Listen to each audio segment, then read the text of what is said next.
Hi, welcome back to my channel. Today, we're going to talk about how to take care of your locks. We're going to talk everything that you need to know in order to take care of your locks by yourself. When you start your lock journey, it's really easy to get overwhelmed and not know what exactly you need to do. It's also hard to know if what you're doing to your locks is actually correct. When I was starting my lock journey, there were not enough videos out there that were actually teaching a whole bunch of stuff about locks. So I am going to give you the lock blueprint and the lock care routine that you are going to need if you're about to start your lock journey. Now, of course, it's not a one size fits all, so you are gonna customize this to you. You're gonna do what you think is gonna work for your hair, because at the end of the day, every single person has different hair, and not everything that works for me is gonna work for you, but I'm just putting this out there so it helps everyone. What?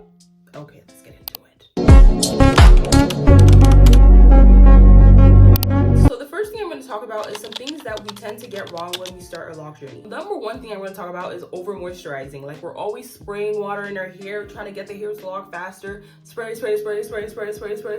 Not washing our hair, keeping our scalp dirty. Over retwisting because we want to speed up the process of the locking, and trying to do the most with the freaking starter locks. Getting styles over the locks when you're barely 3 months into your journey. Those are some things that I would say you totally and absolutely should not do. So let's get right into the stuff that you should be doing. Number one is keeping your hair and your scalp clean. I don't care what your loctician told you, but if your scalp is dirty, if your locks are dirty, you need to wash your hair. Keeping your scalp and your locks dirty is not going to do anything for your hair than to prevent your hair from actually growing properly. Depending on how active you are and how sweaty you get, you can wash your hair at least once a month. Obviously, you can wash your hair more if you tend to sweat more. You'll need a clarifying shampoo and a moisturizing shampoo, and maybe conditioner. If your hair is the type that gets dry really easily, using conditioner is an easy way for you to keep that moisture in. And obviously, you need to dilute the conditioner, and don't put a whole bunch of conditioner in your locks. Don't slather the conditioner on your scalp either. Just put it on the length of your locks. Again, I'm going to say this again. Dilute your conditioner with water so you're not causing buildup to form in your locks. One of the reasons why locticians don't like their clients to wash their hair is because most people don't wash their hair properly in the starter stage. If you're in the starter stage and your locks are prone to unraveling, you're going to need to braid your hair up, leaving space at the roots so you can actually access your roots and wash your hair. So if you do that and you let your hair dry before you take down the braid, you're going to be able to wash your locks, and your locks are not going to unravel. If you wash your hair and you prevent unraveling, no loctician is going to tell you not to wash. Now we're going to talk about moisture. This is not talked about enough, but every single person needs to moisturize their hair according to their hair porosity. If you have high porosity hair and you're not moisturizing your hair in a way that is beneficial to high porosity hair, that is why your hair is still dry the next day. You'll do your full moisture routine today, and then the next day your locks are dry. If you have low porosity hair, you need to be using the LCO method, and if you have high porosity hair, you need to be using the LOC method. Moisturizing your hair in this way helps your hair to actually absorb the moisture, and it helps to keep your locks moisturized for a longer period of time. When it comes to your moisture routine, you're going to need water, a spray and leave-in conditioner, and an oil.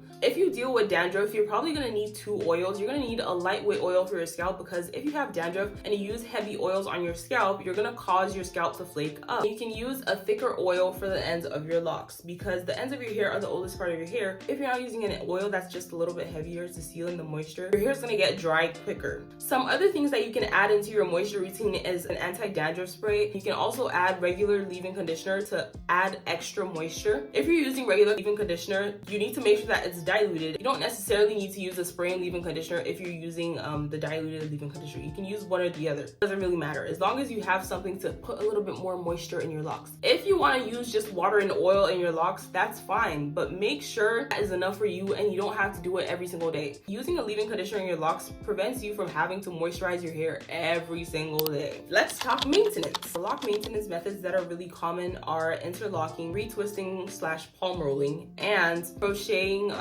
with a little needle. The interlocking and the crocheting is something that shouldn't be done like way too often, because I'm gonna say it's very invasive, and there's a lot of pulling and tugging, a lot of manipulation of the hair. Aside that, it makes sure that your roots or the frizz that is in your hair is actually being taken care of. Unlike retwisting / palm rolling, where you just coil your hair around and it gives like a nice shape and it makes your hair look clean, but at the end of the day, it's not actually doing anything to lock your hair. It's just making your locks look neater. Interlocking and crocheting give your locks an actual base for your locks to lock. Crocheting does a better job of this because it's actually like locking your hair because of the motion that it's doing. It's basically instant locks, but You get the point. When it comes to your maintenance method, you need to make sure that you have enough new growth before you do it. You can retwist your hair every 8 to 10 weeks. You should be interlocking every 8 to 12 weeks. When it comes to interlocking, if you have hair that grows really fast, that is when you should do 8 weeks.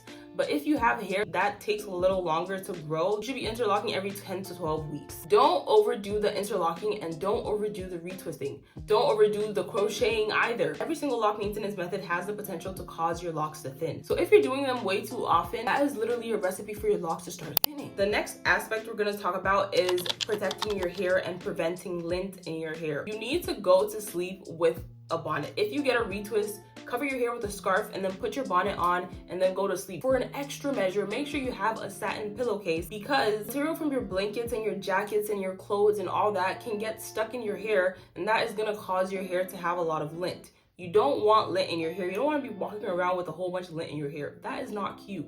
So don't cover your hair.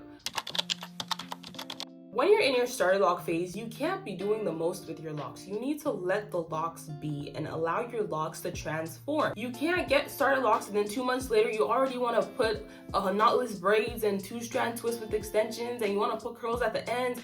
No. For the first year of your lock journey, you don't need to be doing the most. When you get a retwist, for every maintenance appointment, don't get a style. If you get a style for this maintenance appointment, the next maintenance appointment that you have, don't get a style. That is how you're gonna make sure that your locks are staying healthy and they are not thinning. When it comes to taking care of your locks, if you're consistent with your routine, if you're consistent with washing, if you're consistent with moisturizing your hair throughout the week, if you're consistent with doing your lock maintenance, your locks are gonna be fine and they're gonna thrive and they're actually gonna lock. You don't need a whole bunch of products. That is basically it. So I hope this video helped you. I hope it's going to serve as a guideline to help you take care of your locks by yourself. I get a lot of questions about how I take care of my locks myself because I do every single thing by myself. If you want a retwist tutorial, it's already on my page. If you want an interlocking tutorial, it's already on my page. Click on it and you're going to find all the help you can get. Okay, that's it. See you later. Bye.